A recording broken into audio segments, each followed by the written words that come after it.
Internet Marketing for Businesses in 2011, Module 1, The Essential Basics.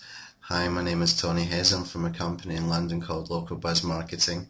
We're essentially an SEO training company that help businesses to generate leads and sales online. Now, before we get started into the more detailed things in this book, we have to do a little bit of preparation, but this preparation doesn't have to be so detailed, not at first, because what you will find as we go along, you're going to be developing ideas, and when you start to look at what your competitors are doing, you might take some of their ideas and expand on them as well.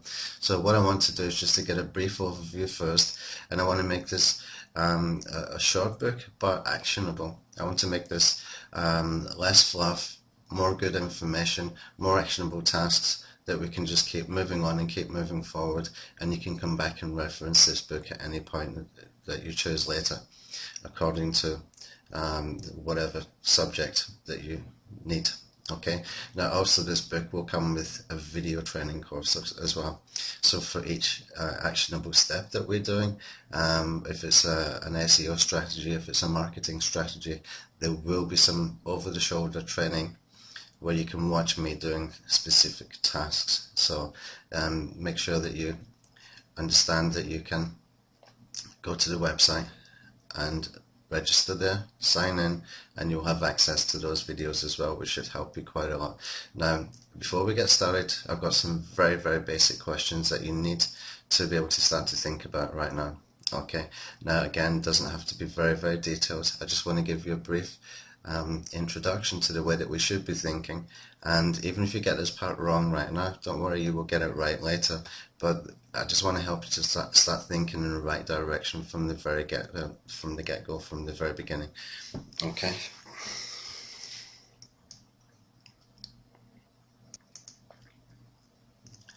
Okay, and the first thing that we need to think about is, what is your goal?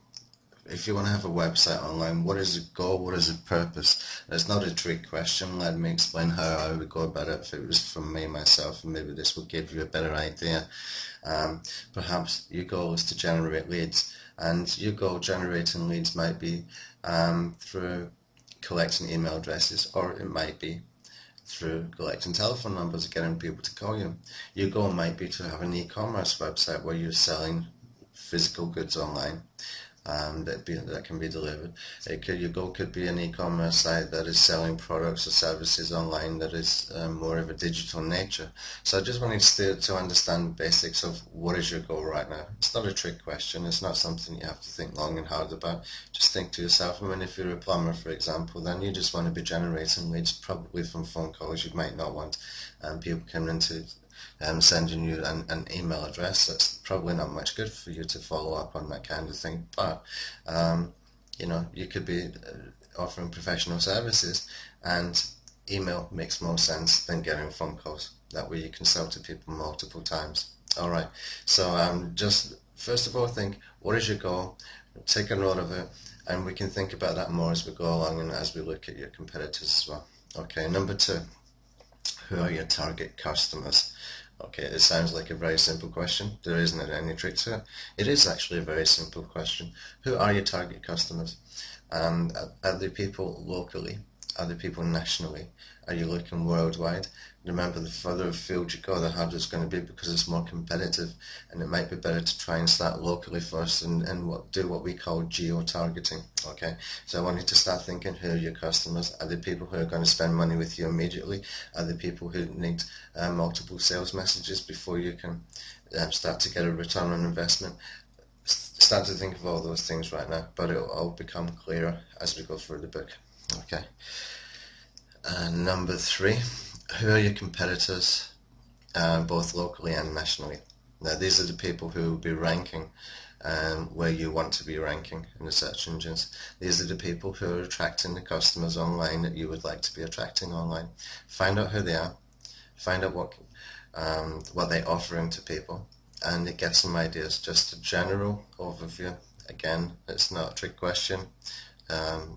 There's more to come later with this kind of thing, but as we just start to build a picture, and at the end of this module, you should be able to start thinking, okay, I know what my goal is, I know who my target customers are.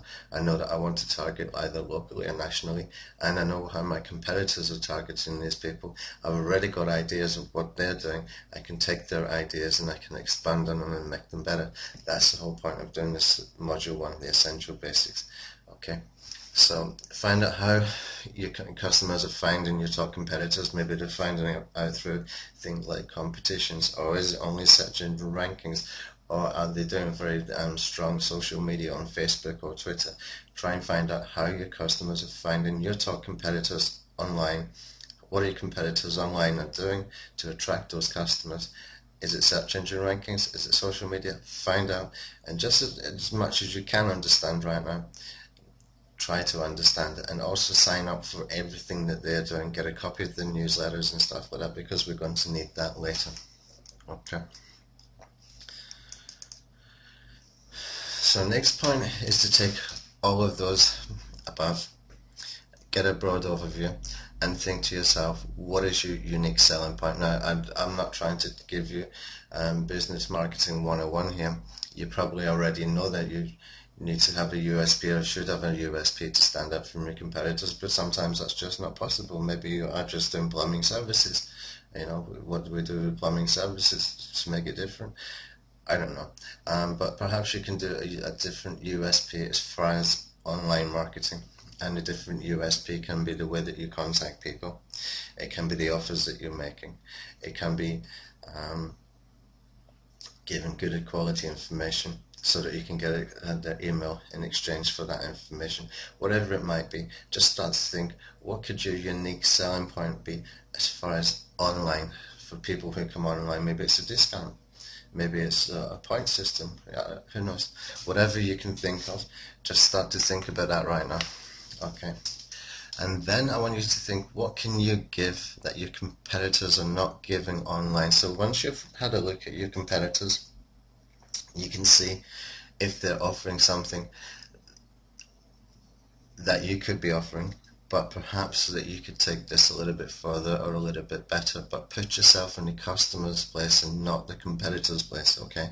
You have to remove yourself from being the competitor, see yourself as a customer, and think to yourself, well, you know, that's a great offer they've got there, or that's a great idea that they've got there.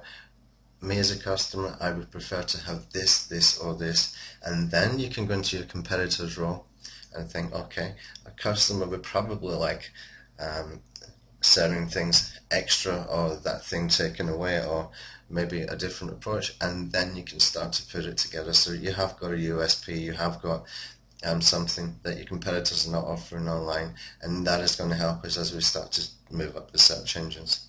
Okay. Now the next point we need to think about, and again, we're just thinking about things, we're just getting a broad overview, we're not writing a business plan or anything like that. It's not that detailed, we're just thinking about things so that we can easily and quickly take actionable steps later on. Okay, this is just a broad overview. Now the next thing I want you to think about is what format is easiest and best for you to give this information. Whatever information you decide that you're going to give online, you need to think of what format is easiest and best. For me, it's video.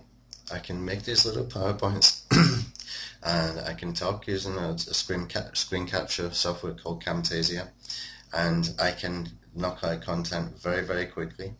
From that content, I can send the video to an outsourced worker who will transcribe it. Once I have the transcription, I have a written format which I can turn into an ebook, I can turn into a physical book, I have a video, and also I can extract the MP3 and I can make a podcast, all from one piece of information. Now you need to think what format is easiest and best for you to give this information. My preference is video, your preference might be for writing, maybe you enjoy writing. I don't particularly enjoy writing, I don't mind to talk, and I just want to get the information out, so I find this is much faster and much more convenient for me. Whatever you might think is best, you need to start thinking about, but we need to start thinking, how do I get the information out? Do I need to be writing it? Am I comfortable doing videos? If I'm not comfortable doing videos, am I willing to keep practicing doing the videos like this 10 to 11, 12 times until I start to feel comfortable? Because that's what does happen in my experience. And from there, that will help us to be able to create a plan. And we need to have a plan of what we will give, what information we will give for free, what information that we might be trying to charge for, and what information we can get out through social media, through various other ways, and having this basic overview right now will help you immensely later. Now, when I say a creative plan of what you will give for free, what I really mean is this.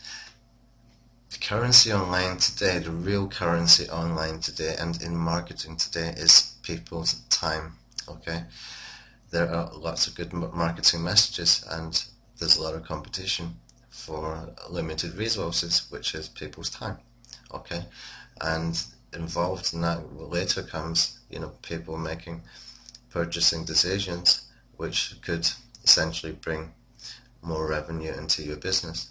But if all we're doing all day long is sending out sales messages, this will not work very well. This really will not work very well. We need to be giving good quality information in exchange for people's time, also their email address. That's the way that I usually do it. That's what works for me as far as doing information products. It allows me to follow up, give better information later, give more good information, all for free, and all the time I'm building trust, I'm building recognition, I'm building authority in the marketplace, and hopefully, people will decide that they would like to buy from me when it comes time to make a purchasing decision that they decided they want to make through information I've been giving them, so that they understand that the value of maybe something like online marketing for you could be something different. Okay. So we need to create a plan of what we will give for free, and that will include the format, that will include the unique selling point, that will include having looked at your competitors, and you also need to think about the options for the lead generation. How are you going to do this? Is it because are you going to do it for getting them to call you, for leaving an email address, from joining a group on Facebook or whatever? That's what you need to start thinking about. The easiest way, in my experience, is to build an opt-in form on the website, and we will explain how to do that later, but very, very easy to do this. It's nothing really difficult. And